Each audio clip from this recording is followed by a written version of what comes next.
अस्सलाम वालेकुम। आज की वीडियो में हम करेंगे exercise 5B as mathematics book 3 D3 7th edition जो न्यू एडिशन आया है उसकी एक्सरसाइज है ये, और इसका हम करेंगे क्वेश्चन नंबर 9 और क्वेश्चन नंबर 10 करेंगे आज की वीडियो में। इससे जो पिछले क्वेश्चन से पहले करवा चुकी हूँ उसका लिंक मैं डिस्क्रिप्शन में दे दूंगी, आप वहां से देख लीजिएगा। और अगर अभी तक आपने मेरा चैनल सब्सक्राइब नहीं किया तो उसको सब्सक्राइब कर दीजिए और बेल आइकन को लाजमी प्रेस कर दीजिएगा ताकि आपको न्यू आने वाली वीडियोस के बारे में पता चल सके। और जो मेरा सेकंड चैनल है जिसके बीच मेरी कुकिंग की, क्राफ्ट्स की, रिडल्स की वीडियोस हैं उसका लिंक भी डिस्क्रिप्शन में, उसको भी सब्सक्राइब कर दीजिएगा। और जो मेरी बहन का चैनल है उसका लिंक भी डिस्क्रिप्शन में, उसको भी सब्सक्राइब कर दीजिएगा। तो स्टार्ट करते हैं। क्वेश्चन नंबर 9 है हमारे पास के Farhan orders 1 plate of seafood fried rice at a restaurant which offers a 25% discount. The marked price of the seafood fried rice is $9.50. Given that there is a service charges of 10% and GST is at 7%, find the total amount of money he has to pay.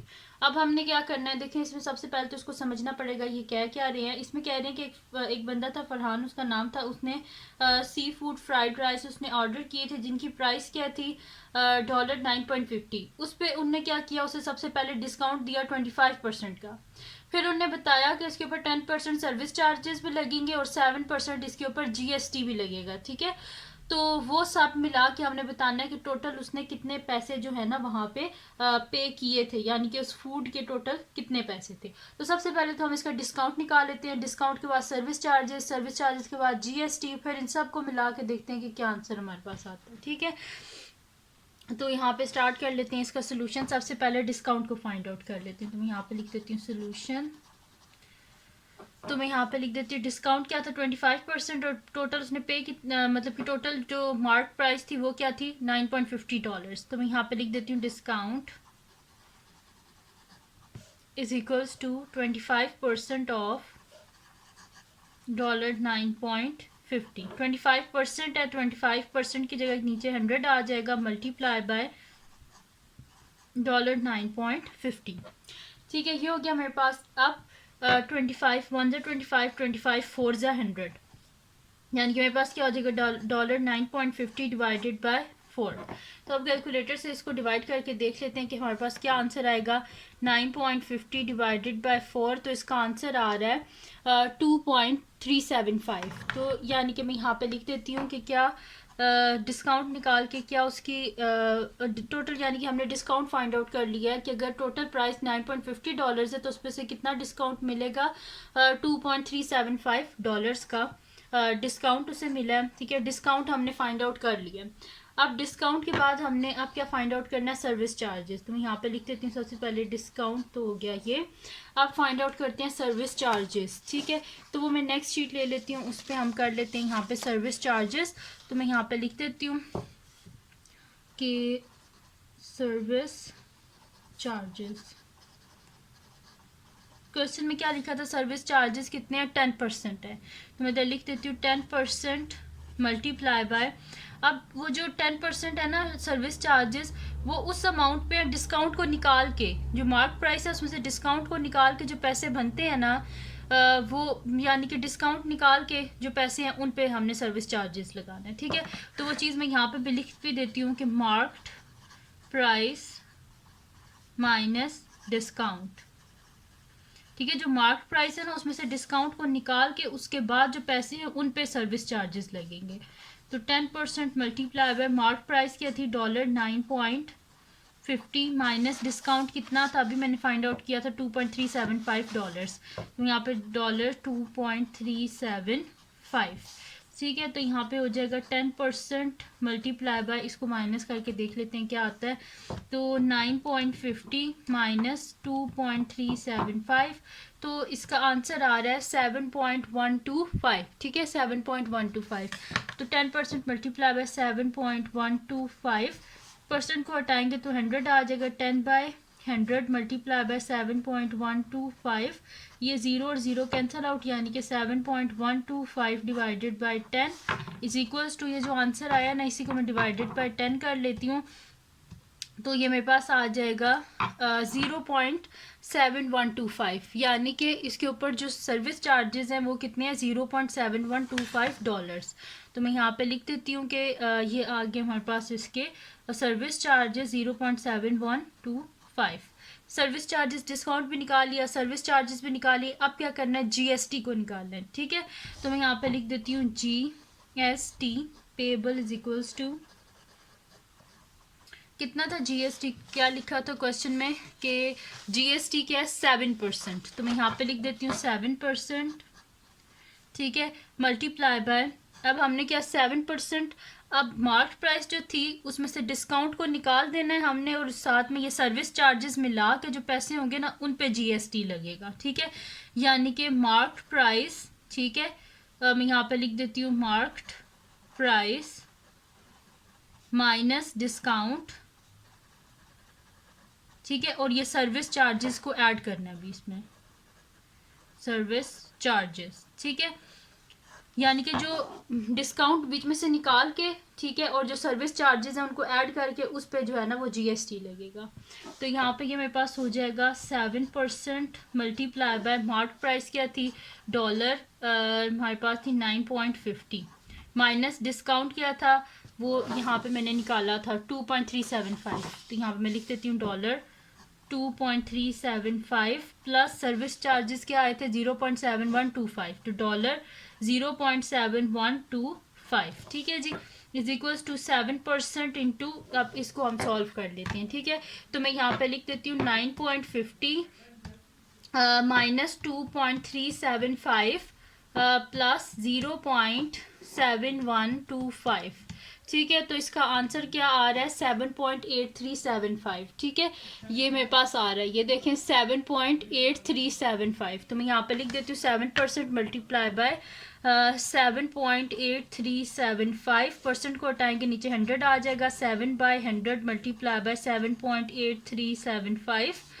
आप क्या कर लेते हैं, multiply कर लेते हैं इसको 7 से, डिवाइड कर देते हैं इसको 100 से।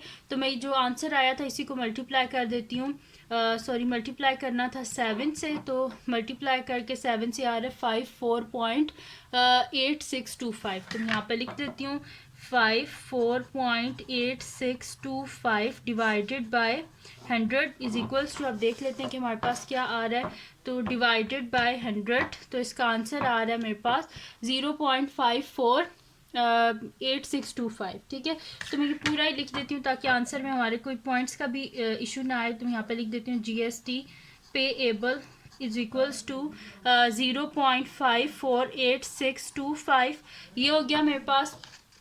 अब क्या करना है हमने, तो अब जो है वो नेक्स्ट शीट पे जो है मैं इसका लिख लेती हूँ कि टोटल अमाउंट कितनी पेएबल थी। तो यहाँ पे लिख देते हैं टोटल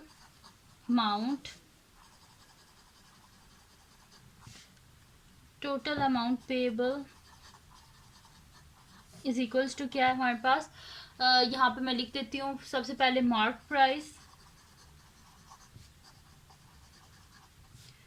माइनस इसमें से डिस्काउंट करना है हमने, प्लस इसमें करना है हमने सर्विस चार्जेस को, और प्लस हमने इसमें करना है जीएसटी पेएबल। ठीक है, तो हमारे पास टोटल अमाउंट पेएबल आ जाएगी, यानी कि मार्केट प्राइस उसको जो डिस्काउंट दिया था वो बीच में से माइनस कर देंगे, सर्विस चार्जेस को भी ऐड कर देंगे और जीएसटी को भी हम बीच में ऐड कर देंगे। तो मार्केट प्राइस क्या थी डॉलर 9.50 माइनस डिस्काउंट हमने यहाँ पे फाइंड आउट किया था, तो डिस्काउंट क्या था हमारे पास डॉलर 2.375। तो मैं यहाँ पे लिख देती हूँ माइनस डॉलर 2.375 प्लस यहाँ पे क्या कर देंगे हम इसमें जो है वो कर देंगे सर्विस चार्जेस। तो सर्विस चार्जेस क्या थे डॉलर 0.7125, तो प्लस डॉलर 0.7125 प्लस जीएसटी क्या थी 0.548625 डॉलर्स, तो प्लस डॉलर 0.548625। ठीक है जी, ये हो गया। अब क्या कर लेते हैं, सबसे पहले हम इनको माइनस कर लेते हैं इन दोनों को। तो मैं यहाँ पे माइनस करके देख लेती हूँ क्या आता है 9.50 माइनस 2.375। ठीक है, ये मैंने किया तो इसका आंसर मेरे पास आ रहा है 7.125। तो मैं यहाँ पे लिख देती हूँ dollar 7.125 plus dollar 0.7125 plus dollar 0.548625, इन सबको हम ऐड कर लेते हैं। तो ये मेरे पास हो जाएगा 7.125 प्लस 0.7125 25 प्लस 0.548625, तो इसका आंसर आ रहा है 8.386125। ठीक है, ये इसका आंसर आ रहा है। तो मैं यहाँ पे लिख लेती हूँ डॉलर 8.386125। ठीक है, तो इसको नियरेस्ट सेंट तक राउंड ऑफ कर देते हैं, तो ये मेरे पास आ जाएगा डॉलर 8.3। 8 के बाद 6 है तो ये क्या हो जाएगा, 8 के बाद 6 है ना, तो 8 क्या बन जाएगा 9। तो मैं यहाँ पे लिख देती हूँ टू द नियरेस्ट सेंट। मैंने इसे राउंड ऑफ किया टू द नियरेस्ट सेंट तक। ठीक है, तो यहाँ पे कंप्लीट हो गया क्वेश्चन नंबर 9। अब करते हैं इसका next question sorry, next question करते हैं। नेक्स्ट क्वेश्चन क्या है हमारे पास, क्वेश्चन नंबर 10 है। वो कह रहे हैं कि in a particular year Mr Go earned a gross annual income of $185,000. Of this $185,000 the amount that will not be subjected to income tax is shown in the following table. अब इसमें क्या लिखा हुआ है, पर्सनल रिलीफ क्या है $3,000 है, child relief 4,000 पर चाइल्ड, और पेरेंट रिलीफ क्या है 5,000 पर पेरेंट, और CPF contributions क्या है 18,600. अब वो कह रहे हैं given that he lives with one child and two parents and that for the remaining income that will be taxed, the gross tax payable for the first $120,000 is $7,950 and the tax rate for the rest is 15%. Find the income tax payable. अच्छा, अब ये क्या कह रहे हैं हमें कि एक मिस्टर गौ है जिनकी जो एनुअल इनकम है ना वो क्या है $185,000 है। अब वो कह रहे हैं कि अगर इसके ऊपर टैक्स लगे इन सारी चीज़ों को निकाल के तो वो कितना होगा उसके ऊपर जो टैक्स लगेगा। ठीक है, जिसमें अगर वो बता रहे हैं हमें कि जो टैक्स लगता है ना $120,000 पे वो कितना लगता है $7,950, और अगर इससे बढ़ जाए तो उसके ऊपर 15% टैक्स लगता है उसी अमाउंट का। तो इसको हम फाइंड आउट कर लेते हैं, कोई इतना मुश्किल नहीं है। तो मैं यहाँ पे सबसे पहले इसके रिलीफ निकाल लेती हूँ कि यानी कि जो बीच में से इसको इसकी जो है ना इनकम में से रिलीफ मिलेगा, यानी कि personal relief, child relief, parent relief, CPF contribution, इन सब को जो है ना वो हम बीच में से निकाल के तो फिर देख लेते हैं जो बकाया अमाउंट बचेगी ना उस पर टैक्स लगेगा।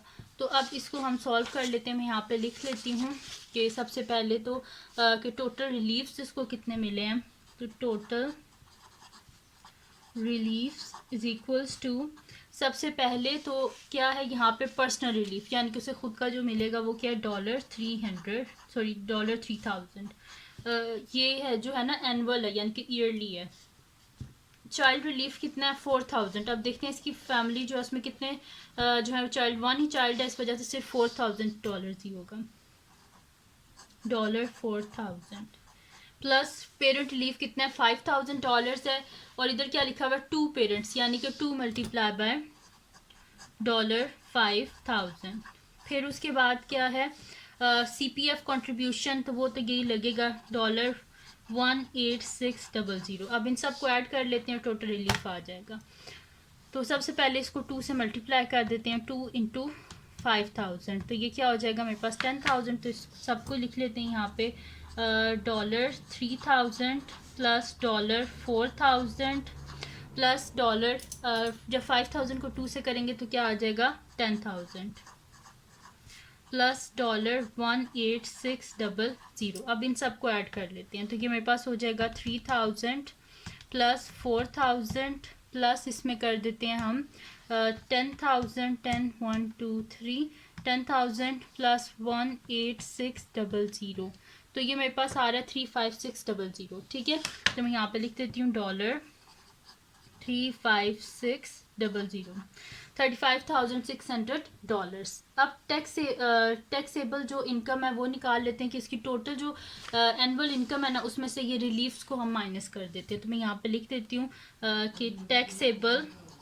Taxable income is equals to क्या हो जाएगा हमारे पास $185,000। मैं यहाँ पे लिख देती हूँ 185,000 माइनस $35600, ये हो गया। अब इसमें से माइनस कर लेते हैं, तो मैं यहाँ पे माइनस कर लेती हूँ 185,000 माइनस 35600, तो यहाँ पे ये मेरे पास आ जाएगा 149,400।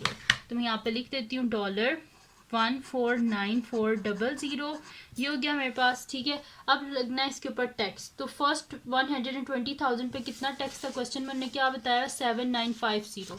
तो वही चीज़ मैं यहाँ पे लिख देती हूँ कि हमारे पास टोटल कितनी अमाउंट है, $1,494,000, जबकि 120,000 पे कितना लगता है टैक्स 7,950। तो वही चीज़ मैं यहाँ पे लिख देती हूँ कि फर्स्ट 120,000 पे कितना लगेगा टैक्स, इस पे टैक्स लगेगा $7,950।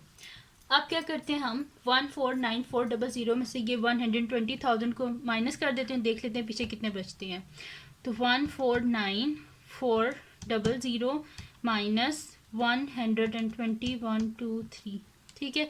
तो पीछे बचे हैं जो अमाउंट बची है 294,000। तो मैं यहाँ पे लिख देती हूँ नेक्स्ट 294,000, ठीक है। और उन्होंने क्या बोला था कि अगर 120,000 से ऊपर जितने भी होंगे उनके ऊपर 15% जो है वो टैक्स लगेगा। तो वही चीज़ मैं यहाँ पे लिख देती हूँ 15% ऑफ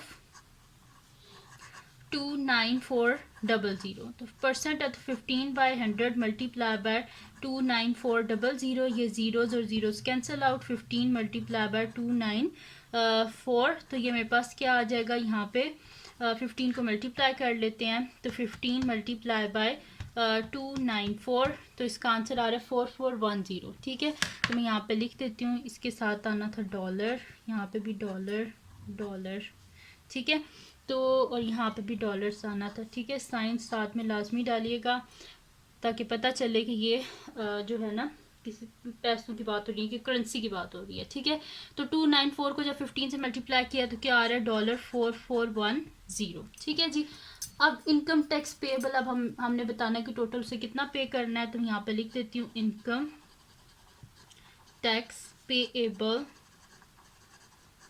इज इक्वल्स टू, क्या हो जाएगा ये वाली अमाउंट 7,950 और ये वाली अमाउंट $7,950 प्लस $4,410, ठीक है। तो इनको ऐड कर लेते हैं तो क्या आ जाएगा डॉलर, इसको ऐड करते हैं 7,950 प्लस 4,410, तो इसका आंसर क्या आ रहा है 12360।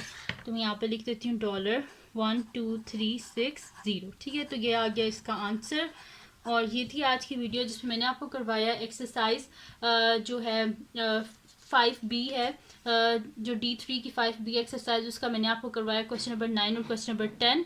तो अगर ये वीडियो आपके लिए हेल्पफुल हो तो उसको लाइक कीजिएगा, चैनल को सब्सक्राइब कीजिएगा और बेल आइकन को लाजमी प्रेस कर दीजिएगा ताकि आपको न्यू आने वाली वीडियोस के बारे में पता चल सके। और जो मेरा सेकंड चैनल है जिसके बीच में कुकिंग की, क्राफ्ट की, रिडल्स की वीडियोस हैं, उसका लिंक भी डिस्क्रिप्शन में, इसको भी सब्सक्राइब कर दीजिएगा। और जो मेरी बहन का चैनल है उसका लिंक भी डिस्क्रिप्शन में, उसको भी सब्सक्राइब कर दीजिएगा। और अपनी दुआओं में लाजमी याद रखिएगा। अल्लाह हाफिज़।